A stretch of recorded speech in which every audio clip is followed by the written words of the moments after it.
Hello everyone, my name is Priyanka Maurya and today I am take a lecture on ball mill. और ball मिल एक बहुत ही important मिल है जिसको हम use करते हैं साइज़ रिडक्शन के लिए। तो आज के इस लेक्चर में हम बॉल मिल के प्रिंसिपल के बारे में डिस्कस करेंगे, उसके कंस्ट्रक्शन के बारे में डिस्कस करेंगे, वर्किंग और साथ ही बॉल मिल अगर हम यूज़ करते हैं तो उसके क्या एडवांटेज और क्या डिसएडवांटेज हैं। तो बेसिकली बॉल मिल का जो प्रिंसिपल है it work as on a impact process and attrition. ये इम्पैक्ट और अट्रिशन के प्रिंसिपल पे वर्क करता है। इम्पैक्ट में क्या होता है, किसी भी एक हैवी मटेरियल के थ्रू हीटिंग होती है, ठीक। और अट्रिशन में दो सरफेसेस के बीच में आपकी रबिंग होती है, तो इसके थ्रू आपका साइज रिडक्शन होता है। तो बॉल मिल का जो कंस्ट्रक्शन है, कंस्ट्रक्शन में क्या है आपका बॉल मिल में, इसमें एक hollow metal cylindrical body present होती है। Hollow metal cylindrical body that means कि राउंड शेप की, उसके अंदर आपका मटेरियल और बॉल्स आपकी प्रेजेंट होती हैं। जो कि सिलेंड्रिकल बॉडी है वो एक फ्रेम की तरह वर्क करती है। जो सिलेंड्रिकल बॉडी है वो लॉन्गिट्यूडनल एक्सिस पे सिचुएटेड होती है बॉल मिल की। जो लेंथ ऑफ द सिलेंडर है वो ज़्यादा होता है इसके डायमीटर ऑफ द सिलेंडर के, मतलब जो लेंथ है बॉल मिल की के सिलेंडर की वो ज़्यादा होती है इसके डायमीटर से। सेकंड, जो सिलेंडर है वो आपका बेसिकली आपका बना होता है, मेटल का फॉर्मुलेट होता है, बट वो कोटेड होता है रबर से या किसी भी पर्टिकुलर सॉफ्ट मटेरियल से। कोटिंग का मतलब ये नहीं है कि बहुत ही हमने उसको सॉफ्ट कर दिया है, बट बहुत ज़्यादा तेज़ हीटिंग ना हो। इस हीटिंग ना होने के लिए हम कोटिंग लाइट थिन लेयर की कोटिंग कर रहे हैं, ठीक है। जो सिलेंडर है उस सिलेंडर के अंदर आपकी बॉल्स प्रेजेंट हैं और वो जो बॉल है उस टोटल मिल का टोटल 30 to 50% एरिया उन बॉल्स के थ्रू आपका ऑक्यूपाइड होगा। जो कि बॉल्स हैं आपकी बनी हुई होंगी आयरन की या स्टोन की या फिर स्टील की या फिर स्टोन वेयर की आपके प्रेजेंट होंगी बॉल्स, ठीक। ये आपका टोटल कंस्ट्रक्शन था कि ये बॉल मिल है वो किस किस तरीके से, उसमें क्या क्या चीज़ें होती हैं, वो कैसे बनी होती है, ठीक। नेक्स्ट आपका स्पीड ऑफ द मिल। अगर हमें बॉल मिल हम यूज़ कर रहे हैं तो हमें ये पता होना चाहिए कि हम बॉल मिल को किस तरीके से ऑपरेट करेंगे कि मैक्सिमम साइज रिडक्शन हो। तो बॉल मिल के थ्रू अगर हमें साइज रिडक्शन कर रहे हैं तो 3 तरीके की स्पीड है, at low speed, at high speed और एट अ मॉडरेट स्पीड या मीडियम स्पीड। अगर हम बॉल मिल को यूज़ कर रहे हैं और लो स्पीड हमने रखी है, मूवमेंट हमारा लो है, तो उस टाइम पे सबसे कम साइज रिडक्शन होगा, मिनिमम साइज रिडक्शन होता है, ठीक है। अगर हम हाई स्पीड में हम मतलब साइज रिडक्शन कर रहे हैं तो बिल्कुल ही नहीं साइज रिडक्शन होगा, एकदम नो साइज रिडक्शन, कोई भी के तरीके का साइज रिडक्शन नहीं होगा अगर आपका एकदम फुल स्पीड पे हाई स्पीड पे साइज रिडक्शन कर रहे हैं। और अगर हमने मॉडरेट स्पीड रखी है, मीडियम स्पीड रखी है, तो उस टाइम पे मैक्सिमम साइज रिडक्शन आपका ऑकर्स होगा, ठीक है।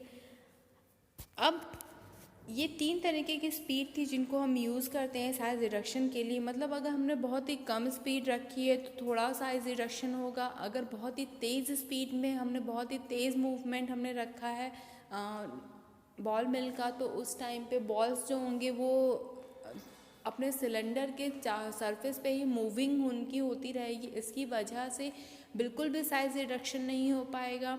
और अगर हमने मीडियम स्पीड रखी है तो उस टाइम पे जो बॉल्स होंगी, बॉल्स उस सिलेंडर के सरफेस पे जाते हुए ऊपर तक जाएंगे, वापस से नीचे की तरफ गिरेंगी, तो उसकी वजह से साइज रिडक्शन होगा। मतलब आपका इम्पैक्ट भी लग रहा है और अट्रिशन भी लग रहा है, ये दोनों फोर्सेस आपके अप्लाई हो रहे हैं। अब वर्किंग क्या है आपकी, अगर हम साइज रिडक्शन कर रहे हैं वाया यूजिंग बॉल मिल तो हम क्या करते हैं, मटेरियल और बॉल्स को हम प्लेस कर देते हैं इन द चैम्बर। मटेरियल और बॉल्स को हम चैम्बर के अंदर प्लेस कर देते हैं, देन हम चैम्बर को या मिल को रोटेट कर देते हैं। रोटेट करने के बाद जो भी साइज रिडक्शन आपका स्टार्ट हो जाता है due to the action of impact and attraction in between the ball and material. Ball और मटेरियल के बीच में आपका इम्पैक्ट भी लगता है और अट्रेशन फोर्स भी लगता है, जिसके थ्रू आपका साइज रिडक्शन होता है और इसी वजह से आपका पार्टिकल साइज रिड्यूस होता है।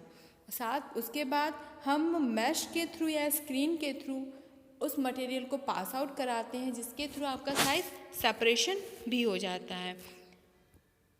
ये आपका वर्किंग था, सिंपल वर्किंग है बहुत, कि हम